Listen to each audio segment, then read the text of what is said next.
पहले तो मैं आपके माध्यम से समस्त प्रदेशवासियों को, सभी क्षेत्रवासियों को, समस्त भारतवासियों को और समस्त सनातनवादियों को इस पवित्र गोपाष्टमी की बहुत बहुत बधाई एवं शुभकामनाएं देता हूं। देखिए, जिस प्रकार से आज का ये पर्व है, ये गोपाष्टमी का पर्व है, जिस पशु को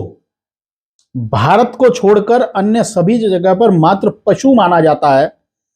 और इस भारत के अंदर इस सनातन परंपरावादियों के जो लोग हैं, वो इस चौपाए पशु को मां के रूप में पूजते हैं, अर्थात वो गाय माता का आज पर्व है। वो गाय माता, जैसा कि हम लोगों में शास्त्रों में कहा जाता है कि इस गाय के अंदर सभी देवी देवता समाहित हैं,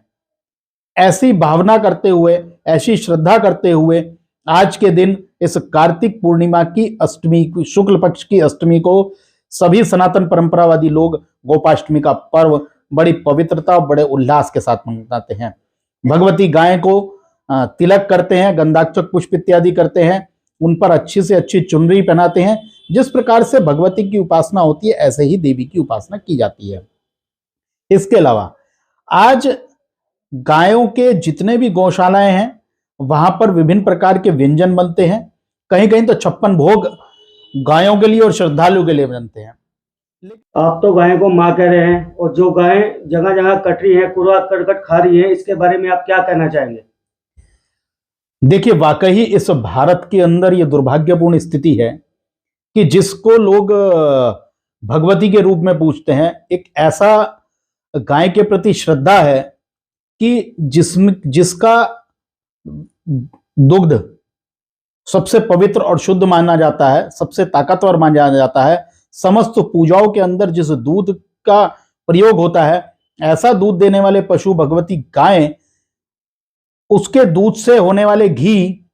जिस घी से सभी पूजाओं में जिसका कार्य प्रयोग होता है, जिस घी को सबसे शक्तिशाली, सबसे शुद्ध और सबसे पौष्टिक कहा जाता है, वो घी जिस गाय से मिलता है, जिस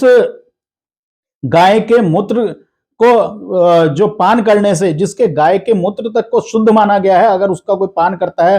तो कैंसर जैसी बीमारियां खत्म हो जाती हैं, जिसके गोबर को इतना शुद्ध माना जाता है कि ऐसा कहते हैं कि अगर हम अपने द्वार पे लीप दें तो वो वहां लक्ष्मी का वास होता है। जहां गाय का गोबर जिस द्वार पर पड़ा हो, वहां लक्ष्मी का वास होता है, ऐसा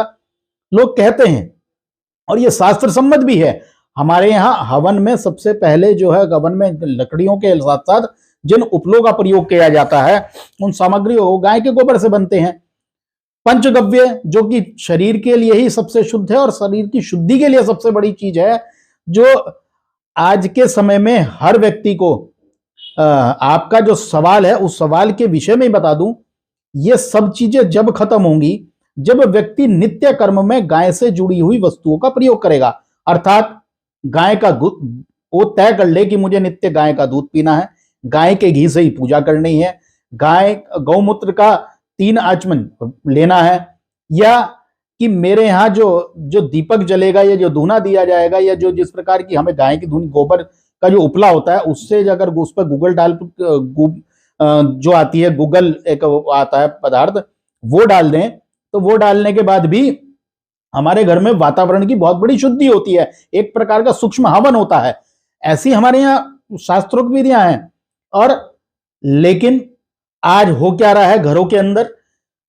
जिन कुत्तों को घर के बाहर होना चाहिए, श्वान जो कि दहलीज के बाहर होना चाहिए, वो श्वान दहलीज के अंदर है, और जिस गाय को दहलीज के अंदर होना चाहिए वो गाय दहलीज के बाहर है, इसलिए वो कूड़ों में मुंह मार रही है। यही हिंदू, यही सनातनी जो आज के दिन तिलक करके भगवती के रूप में उस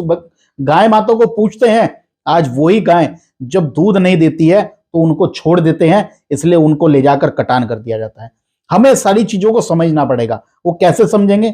जब तक हम अपने बच्चों के अंदर ये गाय के प्रति श्रद्धा नहीं करेंगे। जब आपके घरों के अंदर गाय रखी जाएगी, और घरों के अंदर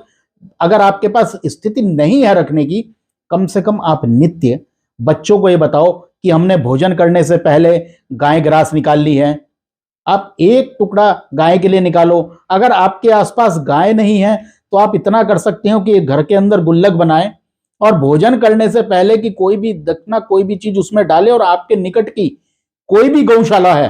या तो उसमें दिया है या कहीं पे गौचारा दिया है, ये भी बहुत बड़ी गौ सेवा है। उसके साथ साथ जो लोग गायों से ज्यादा श्वान को प्यार करते हैं वो नर्क के गामी हैं। गाय तो इतने शुद्ध चीज है, अगर गाय के ऊपर आप हाथ भी फेर देंगे,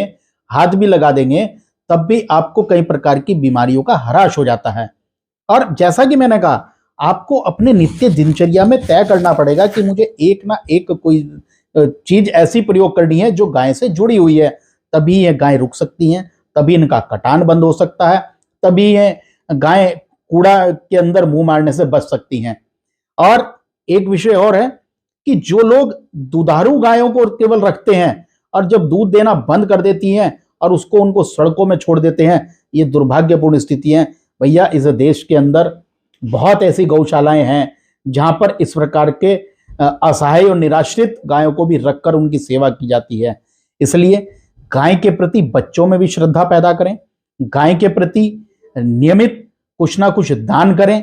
केवल ब्राह्मण के पास जाकर वो गिलट की गाय दान दे देने से आपको पुण्य के भागी नहीं बनेंगे। इसलिए आपको नित्य दिनचर्या के अंदर जब तक गाय से जुड़ी हुई विषयों को नहीं शामिल करेंगे, मेरा गोपाष्टमी पर आपके माध्यम से सभी भारतवासियों से इतना अनुरोध है कि नित्य अपने जीवन के अंदर भगवती गाय के पदार्थ का सेवन करें या गाय से जुड़ी हुई कोई भी स्थिति को अपनी दिनचर्या में शामिल करें। क्योंकि गाय एक ऐसी चीज है, हम जब प्रार्थना करते हैं कि जो गाय का घी है, हम भगवान से प्रार्थना करते हैं कि हमारे मस्तक में गाय का घी स्थापित हो, हमारे हृदय में गाय का घृत स्थापित हो, हमारे